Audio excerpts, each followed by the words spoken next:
بحق، اے اللہ تجھے تیرے حق کا واسطہ، بحرمتی الہی بحق بحرمت، تیری حرمت کا تجھے واسطہ،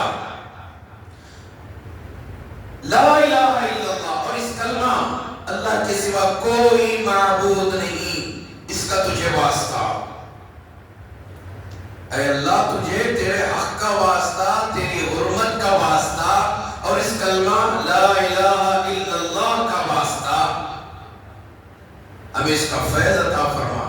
اور پھر حضرت آدم صفی اللہ ابو البشر، جن کا نام ہمیں پہلے لینا ہے، آدم صفی اللہ صلوات اللہ علیہ، پھر کہنا آپ کو الہی بحق بحرمت لا الہ الا اللہ، حضرت نوح نجی اللہ صلوات اللہ علیہ، الہی بحق بحرمت لا الہ الا اللہ، حضرت ابراہیم خلیل اللہ صلوات اللہ علیہ، الہی بحق بحرمت لا الہ الا اللہ، حضرت موسیٰ کلیم اللہ صلوات اللہ علیہ، الہی بحق بحرمت لا الہ الا اللہ، حضرت عیسیٰ روح اللہ صلوات اللہ علیہ، الہی بحق بحرمت لا الہ الا اللہ، حضرت محمد الرسول اللہ صلوات اللہ علیہ، الہی بحق بحرمت حضرت امامنا میرا سید محمد جون پوری مہدی موعود خلیفۃ اللہ صلوات اللہ علیہ۔ نوٹ کیا ہوگا آپ نے، یہاں پر آپ لا الہ الا اللہ نہیں بولنا ہے، محمد الرسول اللہ تک لا الہ الا اللہ محمد الرسول اللہ صلوات اللہ علیہ۔ اب یہاں پر الہی بحق بحرمت حضرت امامنا میرا سید محمد جون پوری مہدی موعود خلیفۃ اللہ صلوات اللہ علیہ، الہی بحق بحرمت حضرت خواجہ خضر علیہ السلام، الہی بحق بحرمت حضرت شیخ مخدوم دانیال رحمت اللہ علیہ، الہی بحق بحرمت حضرت بندگی میران سید محمود ثانی مہدی رضی اللہ عنہ، الہی بحق بحرمت حضرت بندگی میاں شاہ قنیر صدیق ولایت رضی اللہ عنہ، الہی بحق بحرمت حضرت بندگی میاں شاہ نعمت رضی اللہ عنہ، الہی بحق بحرمت حضرت بندگی میاں شاہ نظام رضی اللہ تعالی عنہ، الہی بحق بحرمت حضرت بندگی میاں شاہ دلاور رضی اللہ تعالی عنہ، الہی بحق بحرمت حضرت بندگی میاں ملک الہداد خلیفہ گروہ رضی اللہ تعالیٰ۔ میں اپنا سلسلہ پڑھ رہا ہوں، آپ اپنے مرشد کا پڑھنا ہے، اب بطور تبرک کے میں آپ پڑھ دیتا ہوں۔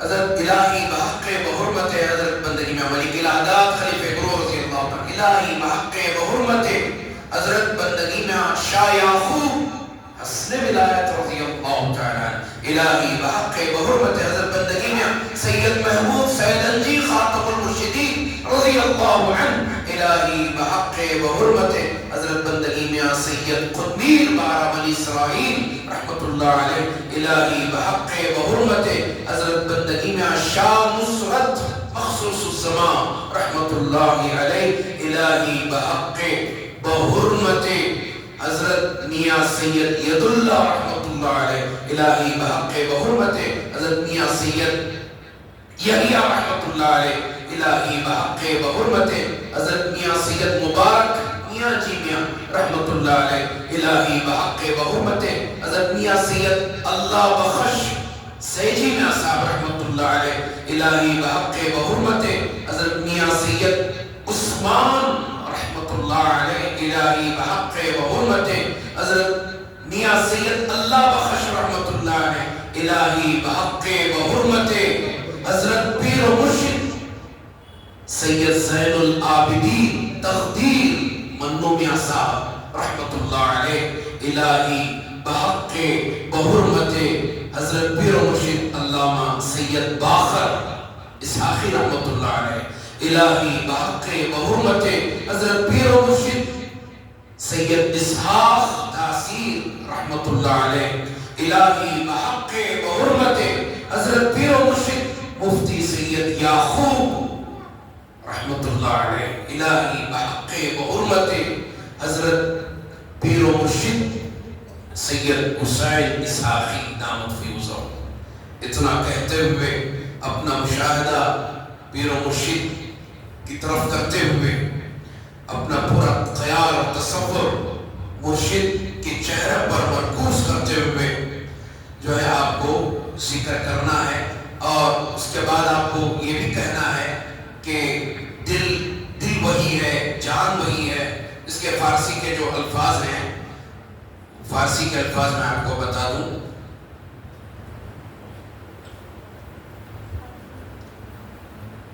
در دل اوست، در جان اوست، در تن اوست، متحرک اوست، مسکن اوست، ہوش از اوست، فهم از اوست، سماع از اوست، بصر از اوست، ہما از اوست، ہما از اوست.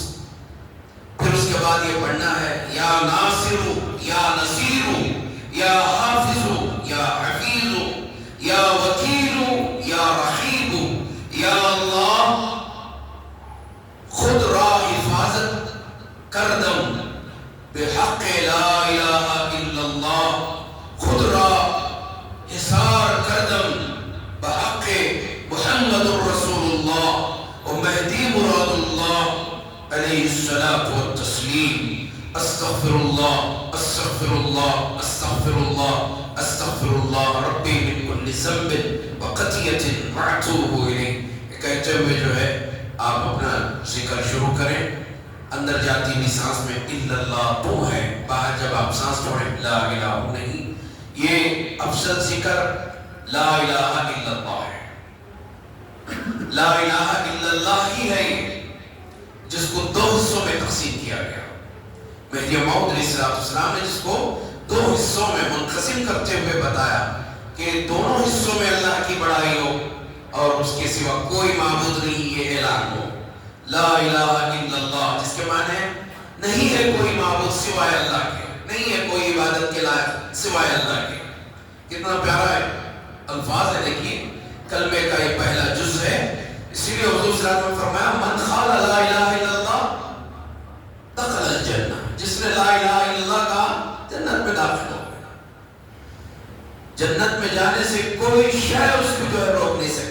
جو لا الہ الا اللہ پورے صدق کے ساتھ، پوری سچائی کے ساتھ، دل کی گہرائیوں کے ساتھ اس کے معنی اور مفہوم کو سمجھتے ہوئے پڑھتا ہے کہ نہیں ہے کوئی معبود سوائے اللہ کے، تو ہم اللہ کی عبادت کے لیے بیٹھے ذکر خداوندی میں اپنا وقت گزار رہے ہیں. یقیناً یہ جو ہے اس طرح ہم جو ہے اپنے آپ کو پوری طرح سے مجبور رکھتے ہوئے ایک سوئی کے ساتھ، ایک سوئی بولتے ہیں کانسنٹریٹ، پورا آپ کی توجہ اللہ کی ذات پر مرکوز ہو اور پورے ہوش حواس کے ساتھ پوری اللہ کی ذات میں فنا ہوتے ہوئے آپ کو ذکر کرنا ہے. تبھی اس کی جو ہے آپ کو جو ہے فیوز و برکات حاصل ہوتے ہیں. اور دوسرا جو ہے پہلی جو جماعت ہے، 3 جماعتوں میں ہم لوگوں کو تقسیم کریں گے. پہلی جماعت، پہلے مجلس میں کون کون بیٹھنا چاہ رہے ہیں ہاتھ اٹھائیں. وہ پہلی مجلس جو اب اس کے بعد یہ اختتام کے بعد شروع ہو جائے گی. بچے جو پورے ہیں وہ پہلی مجلس میں ہوں گے انشاءاللہ. اس کے ساتھ جو بھی ضعیف افراد ہیں وہ بھی جو ہے اس میں شامل ہو جائیں. پھر دوسری مجلس اس کے بعد شروع ہوگی، تقریباً 1.5 گھنٹہ ہوگا. ہاں 1.5 گھنٹے کی ایک در حقیقت جو ہے 3 گھنٹے کا ایک پہر ہوتا ہے. یہاں ٹائم ہو چکا ہے اس لیے جو ہے اکثر و بیشتر جو ہے 3 پہر بولے تو 3 گھنٹے، ایک پہر بولے تو 3 گھنٹے، 3 گھنٹے کا ایک پہر، 8 پہر، 8 تیرک 24 گھنٹوں کا ذکر ہمارے دوروں میں ہوتا تھا. 24 گھنٹے یعنی دن رات ذکر خداوندی میں گزار دیتے تھے ہمارے بزرگان دین. تو ہم جو ہے وہ اب اس جو وقت کافی ہو چکا ہے اس لیے اس کو جو ہے ایسے ترتیب دے رہے ہیں. 1.5 گھنٹہ آپ جو ہے ذکر خداوندی میں بیٹھیں گے. پھر تسبیح دیتے ہوئے لا الہ الا اللہ محمد رسول اللہ کہتے ہوئے دوسری ٹکڑی، دوسری جماعت وہ ذکر اللہ میں بیٹھے گی، پھر وہ اپنا 1.5 گھنٹہ گزارے گی، اس کے بعد جو ہے تیسری جماعت جو ہے وہ ذکر اللہ میں بیٹھے گی۔ تو اس طرح جو ہے 3 ٹکڑیوں میں نوبت میں لوگ بیٹھیں گے ذکر اللہ، ذکر خدا بندی میں۔ پھر اس کے بعد آپ کے لیے 3:30 4 بجے سے تہجد کے لیے وقت دیا جائے گا۔ تہجد کی نماز کا مسئلہ تو بڑا اہم ہے، اس عنوان پر بھی جو ہے بہت ساری گفتگو کرنی تھی، لیکن وقت بھی ہو رہا ہے، مختصر میں آپ کو عرض کر دوں۔ ہمارے نوجوانوں میں شاید وہ ذہن میں رہتا ہے، وہ بڑوں سے انہوں نے سنا ہوگا کہ تہجد کی نماز مرشد کی اجازت چاہیے، تو ذہن میں یہ بات آتی ہے کہ عبادت کرنے مرشد کی اجازت ہونا کہیں کو گئی، بولے تو پڑھنا سننا ہی نہ کو پڑھو تو نہیں پڑھو کو ہمیں گناہ میں آ جانا، بات ذہن میں آتی ہے۔ مگر یہ جو اصول رکھا گیا یقیناً یہ بہترین اصول ہمارے اسلاف نے، ہمارے بزرگان دین سے یہ باقاعدہ چلتا ہوا رہا ہے۔ اب جو ہے زمانہ جیسے جیسے چل رہا ہے ویسے نوجوان بھی جو ہے اپنی یہ چیز کو جو ہے وہ کر رہے ہیں کہ نہیں کیسا اجازت، حالانکہ آج بھی اجازت لینا ضروری اچھی بات ہے، اپنے روحانی باپ سے، جو مرشد روحانی باپ ہوتا ہے اس سے اجازت لینا اچھی بات ہے۔ میں آپ کو بتا دوں، میرے والد بزرگوار انہوں نے تہجد کی نماز پڑھنے کے لیے ان کے جو مرشد تھے جن سے انہوں نے علاقہ لگایا تھا، افضل العلماء حضرت پیر مرشد سید نجم الدین صاحب بیگم بازار کے حیدرآباد، تو اس وقت جو ہے کوئی ٹیلی فون وغیرہ تو نہیں تھا، خط و کتابت کے ذریعے باقاعدہ پوچھا جاتا تھا۔ اپنے مرشد کو انہوں نے خط لکھا، آج جو ہم نے محفوظ رکھا ہے، اپنی یادداشت میں اس خط کی نقل بھی کر لیا ہے انہوں نے، ہمارے والد نے، اور اس خط کو بھی محفوظ رکھا ہے۔ انلینڈ لیٹر میں وہ پوچھ رہے ہیں، پوچھنے پر وہ اجازت دے رہے ہیں، اس کی کاپی بھی میں اس کو جو ہے فوٹو پکڑ کے رکھا ہوں یہاں پر، تو اس میں وہ اجازت دے رہے ہیں کہ آپ پڑھ سکتے ہیں۔ کیوں اجازت رکھی گئی اس نماز کی؟ یہ نماز فرض نمازوں کے بعد سب سے افضل عبادت تہجد کی، فرض نمازوں کے بعد سب سے افضل نماز تہجد، اس لیے کہ پوری دنیا سو رہی ہے، پوری دنیا خراٹے لیتے ہوئے سو رہی ہے، نرم اور گرم بستروں پر جو ہے وہ پڑی ہوئی ہے بے نصیب۔ ایسے موقع پر اللہ کا بندہ یا بندی اٹھ کھڑے ہو کر اللہ کے حضور میں آ کر گڑ گڑا کر رو رو کر سوائے اللہ اور اس کے بندے کے درمیان معاملہ ہوتا ہے، کوئی ریاکاری نہیں ہوتی اس نماز کے اندر۔ دیگر نمازیں آپ جماعت سے پڑھتے ہیں، معلوم ہو جاتا ہے جواد 5 وقتہ نمازی ہیں، ہمارے شکیب 5 وقتہ نمازی ہیں، وہ فلاں نمازی ہیں، وہ فلاں نمازی ہیں، کیوں؟ سب کو معلوم ہو جاتا ہے، فجر کی نماز میں لوگ رہتے ہیں، ظہر میں رہتے ہیں، با جماعت ہو رہی ہے، سب کو معلوم ہو رہا ہے، لیکن یہ نماز سوائے بندے اور رب کے درمیان ہوتی ہے، ہونا بھی نہیں چاہیے۔ بعض لوگ اس نماز کی بھی جو ہے ریاکاری کرتے ہیں اور کہنے لگتے ہیں باتوں باتوں میں، ہم نے کئی لوگوں کو سنا، مشر میں 3 بجے اٹھ گیا تھا، اس میں 3 کو اٹھو، وضو کرو، طہارت کرو، وضو پڑھ کو، تہجد پڑھ کو، قرآن ایک سورہ پڑھا تک قضا ہوتی ہے، مسجد کو آتا ہوں، مطلب ان کا بتانا چاہ رہے ہیں وہ کہ میں تہجد گزار ہوں۔ یہ نہیں ہونا چاہیے۔ نماز آپ پڑھ رہے ہیں اللہ واسطے، ہمارا ہر عمل اللہ واسطے ہونا چاہیے، اللہ کو راضی کرنے کے لیے، دکھانے کے لیے نہیں۔ اپنے آپ کو تہجد گزار، سماج میں، معاشرے میں تہجد گزار ہے فلاں بندہ، نہیں چاہیے۔ عاجزی و انکساری، اپنی ذات کی نفی، میں کچھ بھی نہیں ہوں، خاص کر یہ عبادت تو کسی کو نہیں معلوم ہونا، ایسا کرنا۔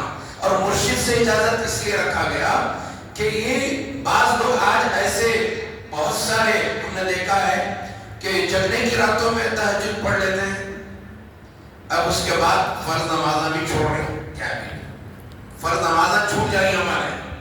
دیکھیے مسئلہ میں بتا دوں، فرض نماز کی پوچھ ہے، تہجد کی پوچھ نہیں ہے۔ پوری عمر آپ نے، پوری زندگی 70 سال کی ہوتی ہوئی ہے، میری 70-80 سال کی عمر ہوگی انشاءاللہ، ہوئی تو 80 سال میں بھی ایک نماز بھی تہجد کی نہیں پڑھے، ہمیں پوچھ لی کی نہیں پڑھے تمہیں، ایک تو بھی پڑھنا تھا، ایک مرتبہ بھی تو پڑھ لیتے تو اچھا تھا، نہیں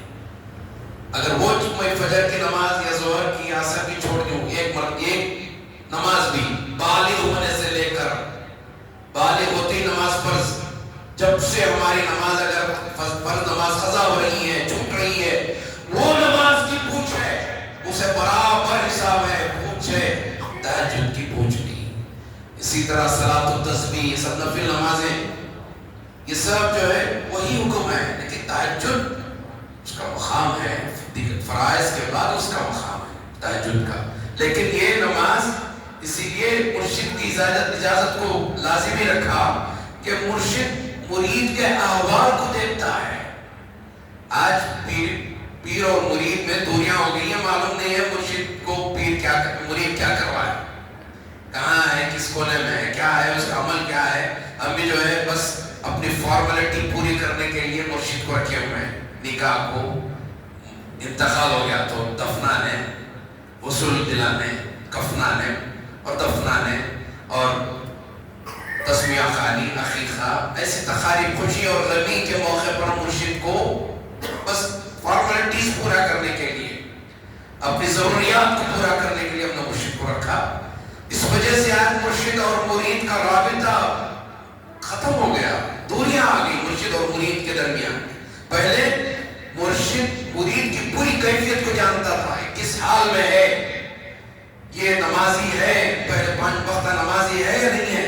اس لیے یہ شرط رکھی گئی تھی کہ وہ جا کر مرشد دیکھتا مرید کو کہ 5 وقتہ نماز کا پابند ہے، ذکر خداوندی کا یہ پابند ہے، تو مرشد کو مرید جا کر پوچھتے ہی مرشد کہہ دیتا کہ جاؤ پڑھو، اس کا طریقہ بھی بتا کر دیتے، میاں ایسا ایسا پڑھو، ایسا پڑھو، اتنے بجے اٹھو، اور یہ نماز کسی کے سامنے ظاہر نہیں کرنا، کبھی تم یہ عبادت کی ریاکاری نہیں کرنا، اور یہ عبادت تمہارے اور تمہارے رب کے درمیان ہونا۔ یہ تمام نصیحتیں بول کر، طریقہ بتا کر بھیجتے تھے، اس وجہ سے شرط رکھی گئی تھی۔ آج نوجوان اس کو غلط طریقے سے لیتا ہے اور کہتا ہے نماز پڑھنے بھی مرشد کی اجازت ہونا، یہ کیسا بھی اٹھا معاملہ ہے، کہاں کا یہ اصول ہے، کیسا ذہن میں آتے بات۔ مگر صحیح طریقہ یہ تھا کہ مرشد مرید کی کیفیت کو دیکھنے کے بعد، اس کے مقام کو دیکھنے کے بعد حکم دیتا۔ اب یہ نوجوانوں کو بول دیا میں پڑھو جی تہجد کا، تو کیا اچھی بات ہے، وہ 5 وقت کی نماز کی پابندی، طہارت کی پاکی، کپڑوں کا پاک رکھنا۔ آج بڑے خود پاک نہیں رکھتے، اپنے پیشاب کے چھینٹے اڑنے سے عذاب ہے قبر میں، کھڑے ہو کر استنجا لیتے ہیں، کہ ایسے ایسے جو ہے واقعات ہو رہے ہیں۔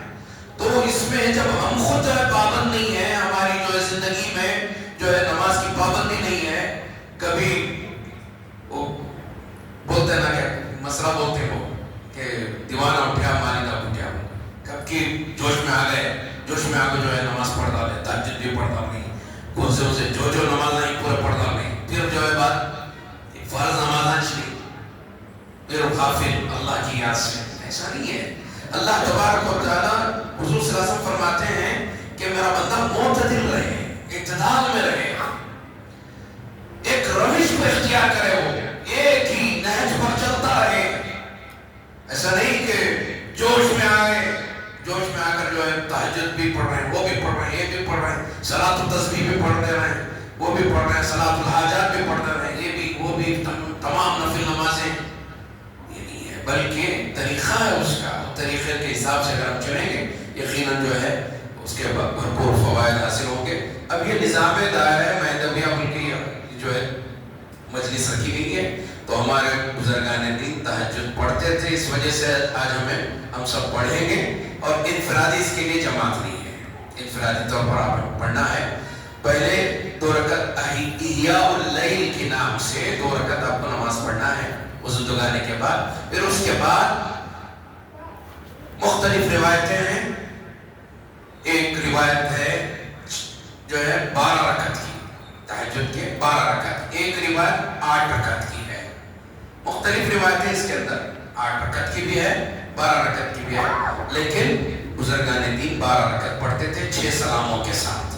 اس میں آپ سورہ فاتحہ کے ساتھ مخصوص آیتیں پڑھنی ہیں، وہ مرشد نے مولانا نجم الدین صاحب افضل العلماء نے والد صاحب کو جو لکھا تھا، وہ تمام اس کی الگ الگ آیتیں ہیں، آپ جو ہے وہ آیتیں آپ کو یاد نہیں رہیں گی، اس لیے آپ مختصر چھوٹے چھوٹے سورتیں انا اعطیناک قل واللہ قل یا الکافرون قل واللہ احد اس طرح پڑھ کر اپنی جو ہے نماز کو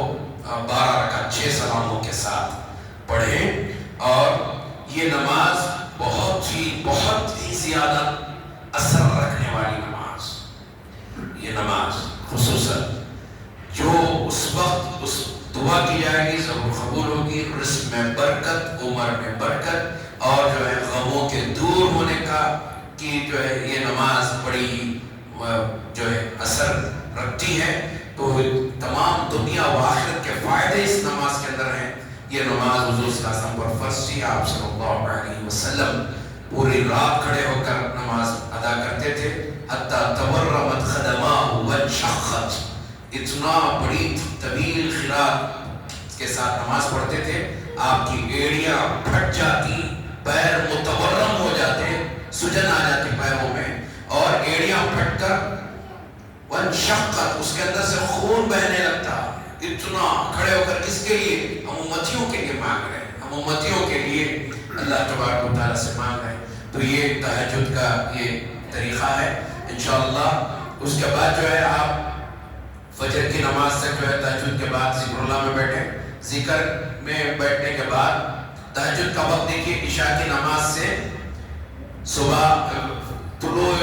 صادق سے 1 گھنٹہ پہلے تک رہتا ہے، نوٹ کر لیں۔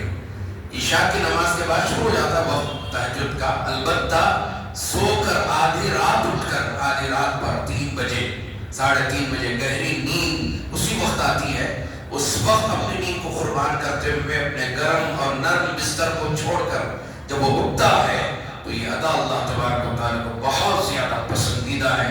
تو جب جو ہے پوری دنیا سو رہی ہوتی ہے، آپ جاگ رہے ہوتے ہیں، آپ کے اور آپ کے رب کے درمیان معاملہ ہوتا ہے، جو مانگیں گے اللہ تعالیٰ اس وقت قبول فرماتے ہیں۔ تو یہ نماز آج ہم گزاریں گے، اور اس کے بعد جو ہے فجر کی نماز ہوگی۔ فجر کی نماز کے بعد جو ہے 6:40 تک شاید جو ہے طلوع آفتاب جو ہے 6:40 کو ہے، 6:40 بجے 6:40 کو ذکر اللہ سے ہم اٹھیں گے، یا پھر آپ بیٹھ کر وہیں پر پھر دوبارہ ذکر میں بیٹھ جائیں۔ 20 منٹ کے بعد طلوع آفتاب کے 20 منٹ کے بعد اشراق کی نماز ہمیں پڑھنی ہے۔ اشراق کی نماز، اس میں بھی اختلاف ہے، 2 ہے 4، آپ 2 پڑھ سکتے ہیں، 4 پڑھ سکتے ہیں، آپ کی مرضی ہے، 2 پڑھیں، 2 رکعت اشراق کی نماز پڑھیں۔ اس کے بعد جو ہے پھر چاشت کی نماز 10 بجے اشراق پڑھ کر آپ تھوڑا آرام کر سکتے ہیں، یہ شیڈول ہے کل کا۔ آپ جو ہے اشراق کی نماز ادا کرنے کے بعد تھوڑا آرام کریں، اس کے بعد ناشتے وغیرہ کا انتظام ہے، اللہ نے دیا ہے۔ ناشتے وغیرہ سے فارغ ہونے کے بعد 9:30-10 بجے پھر وضو سے فارغ ہو کر تحیۃ الوضو پڑھنے کے بعد 2 رکعت یا 4 رکعت چاشت کی نماز ادا کریں، اور یہ بہت بڑی فضیلت والی نماز اشراق کی اور چاشت کی۔ حضور صلی اللہ علیہ وسلم نے اس کی بہت ساری فضیلتوں کو بیان فرمائے۔ جو ذکر اللہ میں بیٹھ کر اشراق اور چاشت کی نماز پڑھتا ہے، اس کو ایک نفل عمرہ اور ایک نفل حج کا ثواب اس کے نام اعمال میں لکھ دیا جاتا ہے۔ تو یہ تمام فضائل جو ہے حدیثوں کی کتابوں سے ہمیں ملتی ہیں، تو اس کو آج ہم فالو کریں گے، اس پر ایک دن ہی صحیح ایک عملی طور پر جو پریکٹیکلی ہم اس کو انجام دینے کی کوشش کریں گے، اور اس کو جو ہے دعا بھی کریں گے اللہ تعالیٰ سے کہ اس پر ہمیں ثابت قدم رہے۔ یہ ہمارا روزانہ کا شیڈول بن جائے، روزانہ کا یہ ہمارا معمول بن جائے، روزانہ کا ہمارا یہ پروگرام بن جائے کہ ہم روزانہ اسی طرح فجر کے بعد ذکر اللہ میں، پھر اس کے بعد اشراق، طلوع آفتاب کے 20 منٹ بعد اشراق کی نماز 7 بجے پڑھنا ہے۔ اس کے بعد جو ہے 10 بجے چاشت کی نماز ہمیں ادا کرنا ہے۔ تو روزانہ کا یہ معمول بنائیں، بڑی اچھی بات ہے۔ اپنے گھر میں دین کا معمول کو پیدا کریں۔ اللہ تعالیٰ ہم سب کو دین پر قائم رہنے کی اور صحیح طریقہ کو اختیار کرنے کی توفیق عطا فرمائے۔ میاں وتر کی نماز تہجد کے بعد، اور تہجد کے بعد دیکھیے وتر کی نماز جو ہے دن بھر کی نمازوں کا قفل ہے، یہ بتایا گیا ہے۔ تو اگر کسی نے وتر کی پڑھ بھی لی ہے، ایسا نہیں کہ وتر پڑھنے کے بعد بعض لوگ کہتے ہیں وتر پڑھے بعد جو ہے نا پھر تہجد نہیں پڑھ سکتے، نہیں، ایسا نہیں ہے۔ وتر پڑھ بھی لیے ہیں تو جو ہے آپ تہجد کی نماز پڑھ سکتے ہیں، ایسا نہیں ہے کچھ بھی مسئلہ۔ تو آپ جو ہے تہجد کی نماز ادا کرنے کے بعد وتر کی نماز بھی پڑھیں، اور جو قضا نمازیں میں ادا کر رہے ہیں اس کے لیے بھی اس میں بتایا گیا 6 نمازیں میں پڑھنی ہے، ایک تو جو ہے 5 نمازیں ہیں، اس کے ساتھ وتر کی نماز بھی ہمیں اس کی بھی قضا روزانہ ہمیں جو ہے کرنا ہے۔ تو یہ جو ہے ایسا نہیں کہ آپ اگر پڑھ لیے ہیں تو اچھی بات ہے، کوئی اس کی بات نہیں، فکر کی بات نہیں ہے کہ وتر کو اگر ٹھہرائے ہیں تو اچھا ہے، آپ وطر پڑھے ہوئے ہیں، ایسا نہیں کہ تہجد کے بعد پھر وطر پڑھنا ہے، ایسا نہیں ہے. اور دوسرا جب وطر ہمارے مرشدین کا سلسلہ پڑھنا ہے. ہاں میں بتانے کے واسطے میں یہ سلسلہ پڑھا میں اپنا. آپ اپنے مرشد کا سلسلہ ہر ایک کو یہ مت پڑھیے. البتہ یہاں تک تو یہی آتا ہے سب کے سلسلے میں، کہاں تک؟ حضرت بندگی میاں الہی بحق کے بحرمت حضرت بندگی میاں ملک الہدات خلیفہ گرو. اب یہاں سے شاخیں پھوٹتی ہیں. بھائی مہاجر سے بعض کا جو ہے سلسلہ چلتا ہے اور بعض کا جو ہے سیدت جی خاتون مرشد سے. تو یہ جو ہے آپ جو ہے اپنا سلسلہ اپنے مرشد کا یاد ہے تو پڑھیے، کم از کم نہیں یاد ہے تو تصور کر لیجیے اپنے مرشد کا اور مشاہدہ کرتے ہوئے آپ ذکر اللہ میں بیٹھے. وطر کی جو ہمیں قضا پڑھتی ہیں، وطر کی نماز جو قضا کرتی ہیں وہ کیا ٹائم پہ کرے تو اچھا رہتا ہے؟ اب 5 نمازاں پڑھتی ہیں، پھر وطر اس قضا کی ایک وطر رہتی ہے اور اس دن کی ایک وطر رہتی ہے. ہاں تو پہلے جس دن کی وطر ہے اس کو آپ ادا کر لینا ہے. آج کی وطر آپ کو ادا کر لینا ہے، پھر قضا جو وطر آپ قضا نمازیں پڑھ رہے ہیں آپ اس کی وطر بعد میں آپ کو پڑھنا ہے. تہجد کے بعد پڑھنا ضروری ہے. اگر پڑھ لیے ہیں تو پڑھنا ضروری نہیں ہے. اگر پڑھ لیے ہیں تو پڑھنا ضروری ہے. تہجد کی نماز کے بعد ذکر اللہ میں بیٹھ جائیں. اگر آپ نے مؤخر کر رکھی ہے تہجد کی نماز بعد میں پڑھیں گے، وطر کی نماز بعد میں پڑھیں گے تہجد کے بعد ایسا سمجھ کر، تو آپ جو ہے بعد میں ادا کریں.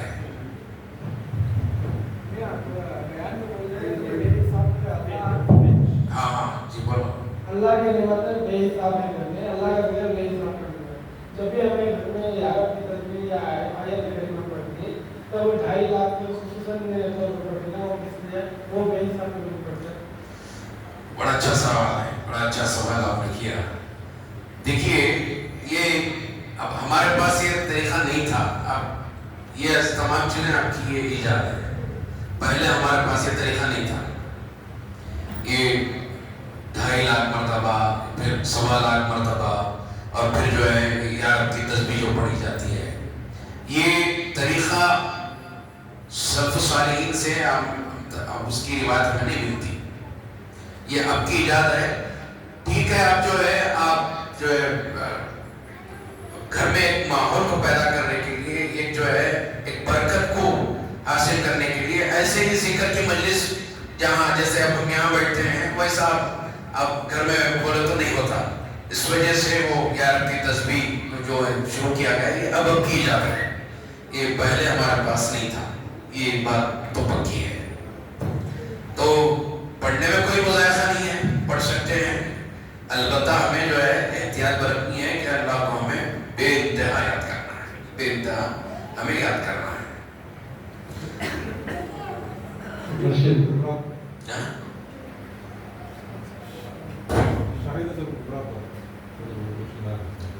بڑا طویل وہ ہے وہ، پھر بھی میں بتا دیتا ہوں. شہادت کبریٰ کے تعلق سے پوچھ رہے ہیں کہ شہادت کبریٰ کس کو ہے؟ شہادت کبریٰ بڑی شہادت.